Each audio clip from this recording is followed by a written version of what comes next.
Barcelona yolculuğu başlasın.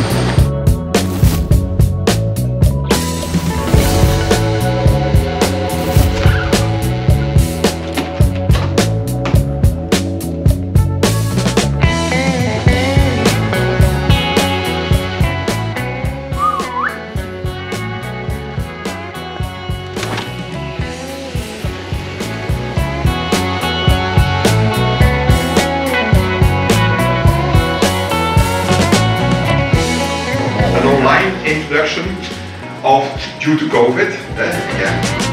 Herkese selamlar arkadaşlar. Barcelona'dayız. DAF'ın davetçisi olarak Barcelona'ya geldik. Yeni XT'leri tanıtmak, sürmek için, deneyimlemek için burada bulunuyoruz. Ortam güzel, sıcak bir hava var. Şimdi XT'ye gelecek olursak, XT 2023 yılının kamyonu seçildi. Zaten orta ve uzun mesafe taşımacılık için geliştirilmiş bir kamyon, bir tır diyebiliriz bu araçlara. Avrupa standartlarına uygun olarak kütle ve boyutlar düzenlemesine göre bütün bu araçlar üretildi. Yarıçap uzunlukları, aerodinamik hesaplamaları, bunlara teknik bilgilere pek girmeyeceğim ama araçta zaten 19 yerde iyileştirilmiş aerodinamik noktalar bulunuyor. Bu noktalardan da bahsedeceğim ama dışından bahsedecek olursak zaten araç komple kendini yeniledi. Bombeli bir ön cama sahip araç, konik bir tasarımı var aracın. Bunlar tabi dediğim gibi aerodinamiğe çok etki eden noktalar. Aynalarının olmaması, kameraların olması, ondan sonra corner view özelliğiyle güvenliğe çok büyük bir yeni bir boyut getirdiler aslında. Görüş açısından bahsedelim sizlere. Aracın görüş açıları. Yani araç zaten 3 kabin olarak değişiyor. Sleeper High ve Day.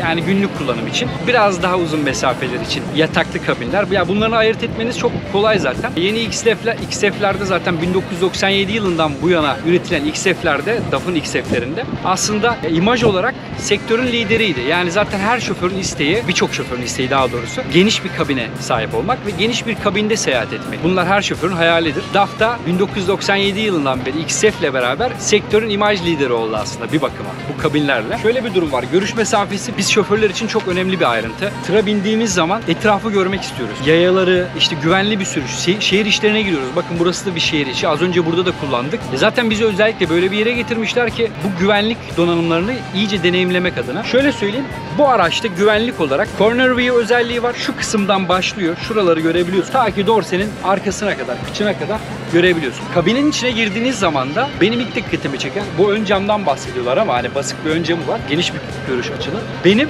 kapılardaki camlar aslında çok dikkatimi çekti. Çünkü bizim şu anda bindiğimiz tırlardaki gibi değil, çok geniş. Yani aracın içine girdiği zaman her yer cammış, her yer aynaymış gibi bir görüntü hakim. O da tabii seni rahat hissettiriyor yani şoförü. Şöyle söyleyeyim, içerideki mesafeyi genişletebilmek adına 1, 2, 3, 4 tane çizgi var.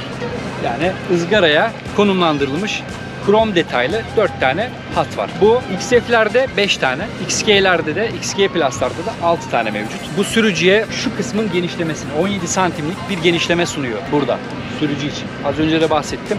Yani aslında bu detayları bu şekilde tırların tasarımlarını değiştirerek biraz daha alçaltarak bu mesafeyi gitgide açtılar. Tabii XT bu konuda çok iddialı. XF'ten bile aslında yeni XF ve XG'lerden bile daha da alçak XT'lerde. O yüzden zaten görüş mesafesinde çok iddialı oldukları için yılın kamyonu ödülünü aldı. Bir şey daha sormuşlar. Lansmanda en çok güvenliğe önem verdiklerini söylediler. Verimlilik, sürücü konforu ve güvenlik. Lansmanda 3 şeye dikkat çektiler. Evet, lansmanda sürücü konforu, güvenlik ve verimlilik.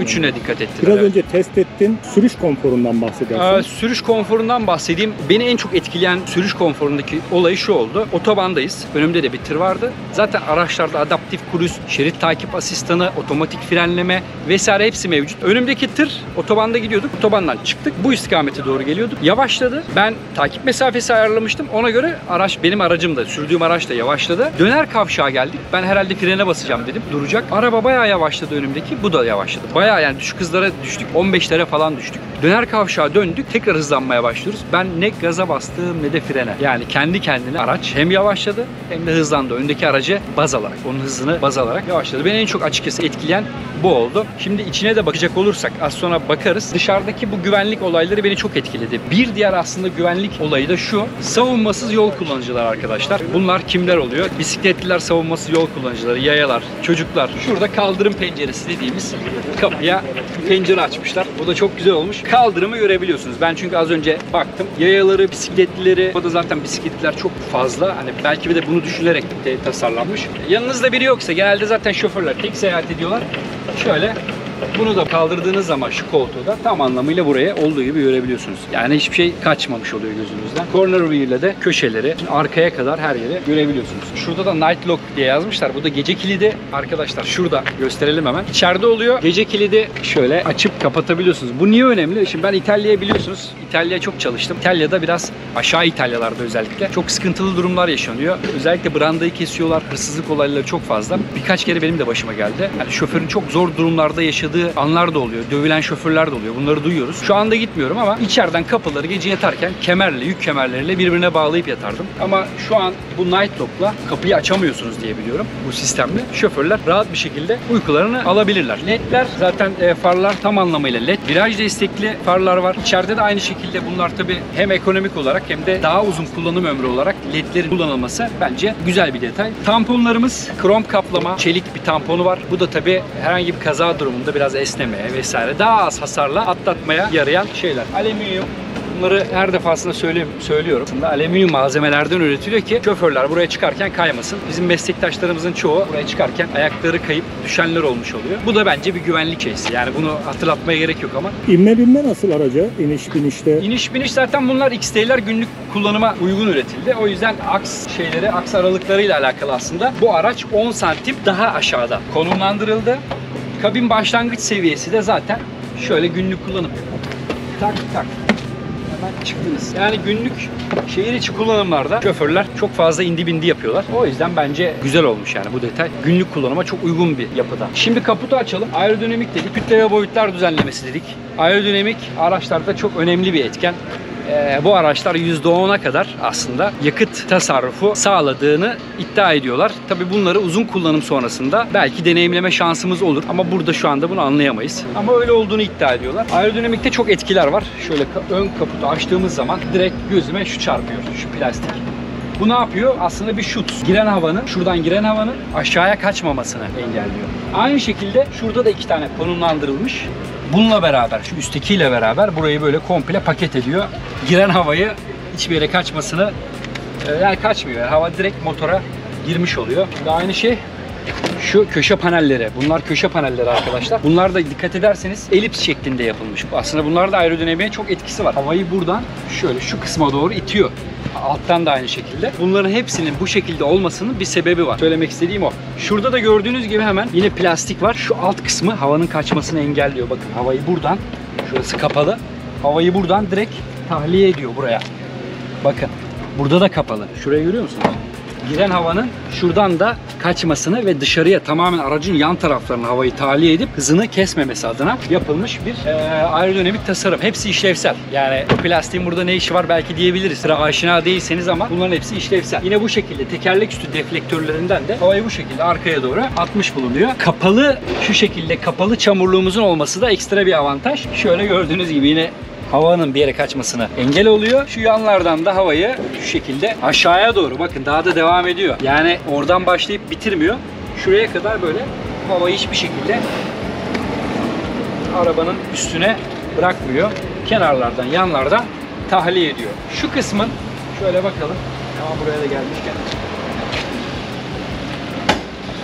Şöyle açılıyor. Az önce de bunu anlattılar, bahsettiler. Bunun dışarıya doğru açılmış olanı var. Öne doğru yan rüzgarlıklar bunlar. Eteklikleri de var aracın. Gördüğünüz gibi eteklik kısmı. Bunların hepsi aerodinamik tasarımlar. Bunu da içeriye doğru açılırsa şoförler girip çıkarken, dorset takıp bağlarken, sökerken şey olabilir. Yani üstleri başları kirlenebilir. O sebepten dışarıya doğru yapmışlar bunu da. Biraz maliyetli bir işmiş ama yine de şoförleri düşünüyorlar. Söyleyebileceklerim zaten hani çok fazla şeye girmiyorum. Şunlar da aynı şekilde. Üst taraftaki plastik parçalar, alttakiler. Bunlar da aerodinamik tasarımla özdeşleşen durumlar. Şuraya baksana abi. Ne kadar açık. Felaket yani. Mutlu abime de teşekkür ediyorum. Beni çekiyor kendisi. Abi hangi kanaldı? Transmedia.com. Transmedia.com arkadaşlar. Haberleri okuyabilirsiniz. Mutlu abinin kaleminden. Çok güzel yazıları var. Bizi de kaleme alırsın abi artık. Muhakkak. Zaten adaptif kruzler vesaireler. Hani eski DAF'larda şey vardı. 3 silecek vardı, bu bilirsiniz. Bunlarda yine 2 silecekli şeyler var. Dışarıdan aktaracaklarım bu kadar. Bence yeterli. İçeriye geçelim. İçeride bakalım bizi neler bekliyor. Şurada da malzeme kaliteleri. Çok güzel böyle hafif derimsi malzeme kalitesi, çok güzel. Krom yine detaylar var. Bütün tuşları buraya konumlandırmışlar. Night lock'lar burada. Şöyle dokunduğum zaman gerçekten kaliteli yapmışlar yani. Şimdi içeri geçelim. Evet, evimize hoş geldiniz. Bunlar bizim bir nevi evimiz. Uzaktaki evimiz. Öyle derler ya, uzaktaki evimiz. Biz şoförler vaktimizin çoğunu bu araçların içerisinde geçiriyoruz ve bu araçların içerisinin gerçekten konforlu ve bizi evimizdeymiş gibi hissettirmesi bizler için önemli detaylar. İçeri ilk girdiğim zaman zaten bayağı ne derler? Şurada bir ön konsolda bir masa şeysi var. Masası var diyebiliriz. Bu koltuğa sonra geçeriz. Direksiyonu 55 derece oynayabiliyorsunuz direksiyonla. Şuradan yine ayak kısmından yapabiliyorsunuz. 55 derecelik bir açıyla direksiyonla oynayabiliyorsunuz. Düşük bel konumlandırılması var. Kabin başlangıç seviyesi alçakta konumlandırılmış. O yüzden yüksek bir SUV kullanıyor musunuz hissi veriyor. Az önce de kullandık zaten bu araçları. 15 santimde arkaya, öne ve arkaya doğru bir esneme payları var bu araçların. Kol dayamaları mevcut. Yani herkesin bildiği detaylardan bahsetmeyeceğim. Çünkü burada sabaha kadar anlatırız bunları. Ama şuradan baktığın zaman klima menfezleri, konsolun şoföre doğru odaklanması, yani şoförün rahat kullanımına göre donatılması çok iyi. Ben özellikle araçlarda genelde şeye bakıyorum. Şu dörtlülerin bir düğme gibi yapmışlar. Önceki basıyordun. Şu an bu düğme gibi. Viteslerde tabii bir değişme var. Direksiyon benzer. Aynı eskilerine göre şey yoktu çok fazla. Yani bu yeni bütün XF'lerde, XG'lerde hepsinde var. 12 inçlik bir ekranı var. İki farklı temada bu ekranları kullanabiliyorsunuz. Park freni bu şekilde. Yine konumlandırılmış multimedya ekranları var. Bu da gömülmüş aslında konsolun içerisine. Şık duruyor. Navigasyonu, DAF'ın infotainment sistemlerine bu şekilde burada bağlanıp kullanabiliyorsunuz. Saadet, güzel bir tasarım olmuş. Çakmaklık girişleri var vesaire, bardaklıkları var. Şöyle içeride şu ayakta durma mesafeleri normalde aslında bunların 1900-1700 milimetrelerden 2200 XG Plus'larda 2200 milimetreye kadar ayakta durma yüksekliği mevcut bu kabinlerde. Bu tabi biraz daha XG modeli olmadığı için, günlük kullanım olduğu için bunda da yine bir yaşam alanınız var. 2 yatak opsiyonuyla bu araçları seçebiliyorsunuz. DAF'ın yatakları zaten meşhurdur. Aşağı yukarı 1 metre yakın, 80 santime kadar bir yatak genişliği var. Bunda elektrikli şeyi var mı onu bilmiyorum ya, elektrikli. Bunda yok herhalde. Yok sanırım. Bunda yok. Bunlar da yapmamışlar. İçerideki aydınlatmalar da LED bu arada. Yakalım. Yine burada yapmışlar. Saklama alanları burada. Bunlar önemli yine. D kabinde bunlar yok. Şurada bir tane daha koltuk oluyor normalde. 3 koltuklu. Biraz daha dar bir kabine sahip. Bunlar tabii günlük kullanıma çok daha uygun ama bunlarla da yine orta mesafelerde bir şey yapabiliyorsunuz, taşımacılık. Şurada da bir masası mevcut. Bizim için önemli olan masa aslında. Koltuk daha öne şey yapmıyor herhalde değil mi? Şöyle mi? Şu şekilde. Sağ taraftaki kaldırım penceresinde çok rahat bir şekilde görebiliyorsunuz. Burada da oturup aslında yemeğini yiyebilirsin abi. Geliyorsun Evet. oraya. O Yenir mi çantayı abi? bedava hediye olarak vermiyorlar değil mi? Abi, kimin? Burada. Corner view. Şurada üstteki ekrandan corner view ile köşedeki bütün herkesi görebilirsiniz. Savunmasız yol kullanıcılarına. Bunlar diğer araçlarda da standart sunuluyor. Ha, bunlar standart mı abi? Standart. Şu Opsiyonel mirror'lar değil. Üstteki korner Evet. şeyi standart. He, bunlar o zaman tabii. Şeyler aynalı da alabilirsiniz aracı. Siparişinize göre köşe mirror'lar, kameralar var. köşe, yani corner view'lar, onlar güvenlik için araca fix bir şekilde monte edilmiş. Bütün araçlarda alabiliyorsunuz. Şu da opsiyonel diyebiliyorum. Bu da opsiyonel. Bu da evet. opsiyonel Bu da çünkü XF'lerde ve XG'lerde onlardan yoktu. Opsiyonel olarak tabi alabiliyorsunuz. İç kısmından başka anlatacağımız şeyler. Kalitesi nasıl peki? Abi malzeme kalitesini ben iyi buldum. Yumuşak. Bak şuradaki plastikler, şunlar aslında normalde bunlar da sert oluyor da şuraya kadar yumuşak yapmışlar. Şunlar tabii sert. Yani buraya da aslında yapmayabilirlermiş ama yapmışlar. Buralarla benim pek işim olmuyor. Yani şoförün işi buralarda pek olmuyor. Benim için aracın koltuğunun rahat olması önemli. Evet, koltuk nasıl? Koltuk Yani bana konforlu gelmiş. Yolda sürerken evet bayağı konforluydu koltuğu. Özellikle şu kasislerden çok sert bir şekilde geçtim. Çok şeydi yani, aracın konforu rahat, iyiydi yani, ben başarılı 3 buldum. saatlik bir sürüşte rahatsız eder mi bu koltuklar? Yok abi, zaten DAF'ı bilen bilir, hani uzun yol arabasıdır derler DAF için. Genelde sektörde böyle söylerler. Belini ağrıtmaz yani. Koltuklar bayağı rahat. Bunlar tabi ayarlanabiliyor kendine göre. Çekebiliyorsun. Sürüş esnasında.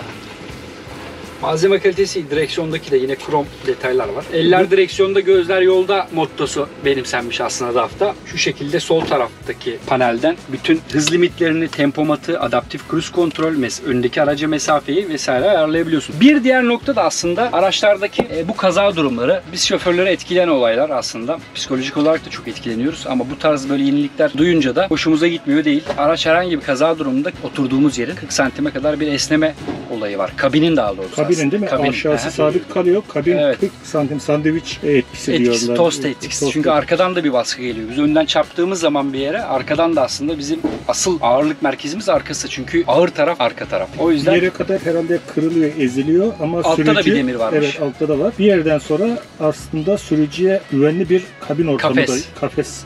bir kafes etkisi yaratıyor galiba. Bu da çok iyi bir şey. Tabii onun basıncı, tonajı önemli aslında ama tırların kazaları da o tonaja dayanıklı mı acaba o şekilde, ama galiba ona yine de uygun yapmışlardır. Bence ileride de geliştirirler. Yine Dorset park frenlemesi mevcut arkaya doğru. Araçtan anlatacaklarımız bu kadar. Bu araç 450 beygirlik XT modeliydi. Sürüşünü test ettik. Aracın iç konforuna baktık. Güvenlik detaylarına baktık. Görüş mesafelerine, görüş açılarına baktık. Güvenlikle ilgili yaptığı yeniliklere tabii dikkat ettik. Aynı zamanda bu arada şey de söylemeyi unuttum. Arkada da tabii yaklaşan bir cisim olursa sadece kameralı değil, sesli bir şekilde de içeriden uyarı veriyor artık. Yeni tip tırların hepsinde bunlar mevcut. Evet arkadaşlar, şimdi DAF XT'nin içerisine geldik. İçeride tabii farklı detaylar mevcut. Hemen şu ilk dikkatimi çeken özelliklerden bir tanesi, kapının orada bir pencere açmışlar.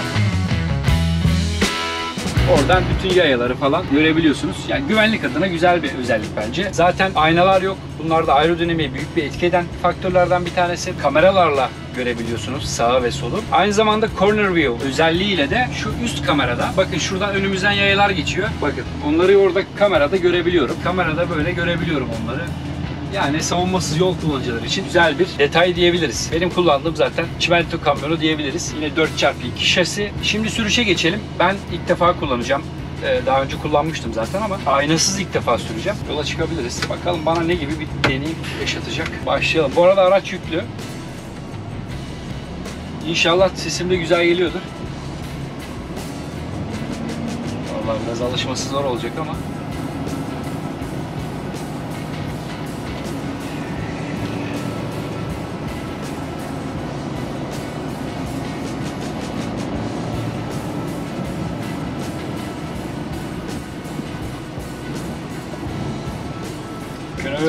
Navigate links. Geferlik. Ja, ja. Buradan dönebilir miyiz dedim Evet. de. Döneriz gerçi de ama sıkıntılı olabilir.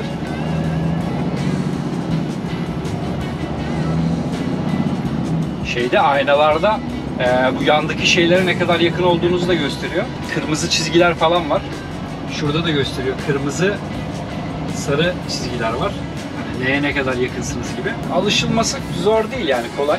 Şu anda zaten Barcelona'dayız. Denizin kenarında bir yere bütün böyle DAF'ları kurmuşlar. XF, XG ve XG Plus modellerini zaten daha önce bahsetmiştik. Güzel bir manzaramız var. Burada Barcelona'da bu araçları kullanıyoruz, test ediyoruz. Malzeme kalitesini beğendim. Günlük kullanıma uygun zaten. Bu XT'ler 2013 2023, 2013'lerden çıktı. 2023 yılın kamyonu seçildi. 12 inçlik ekranı, zaten her yakıtı vesaire görebiliyorsunuz, kilometreyi. Koltukları rahat. 15 santime kadar genişleme şeyleri var. 2 tane bardaklığı var. Bunları yine içinde konuşuruz ama Erstavuz. Bak ötüyor. Arkamda bir motorcu vardı. Motorcuyu buradan görebiliyorum.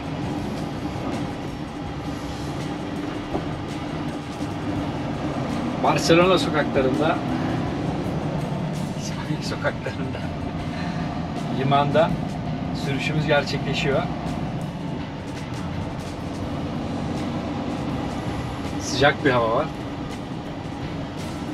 Bakalım şu yayayı görecek mi? Bakın arkada beyaz bir kadın var.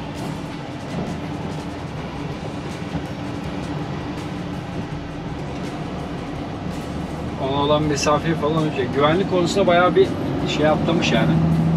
Kademe atlamış. Çok yakın geçtiğinizde nasıl tepkiler veriyor onu da merak ediyorum açıkçası araçta.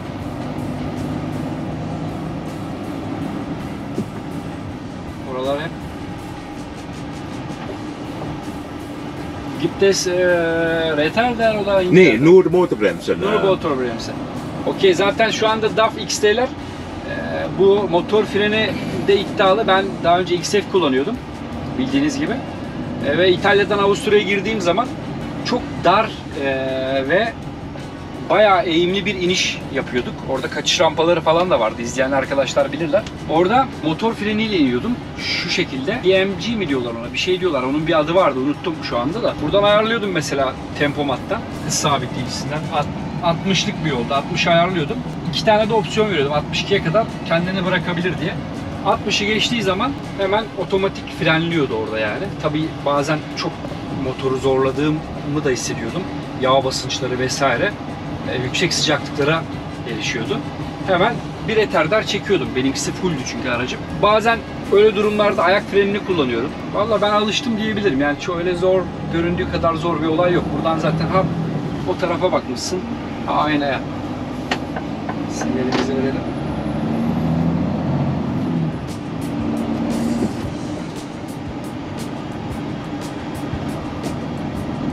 Araba yüklü, hemen şey yapmıyor. Gazı biraz çekmemiz gerekiyor.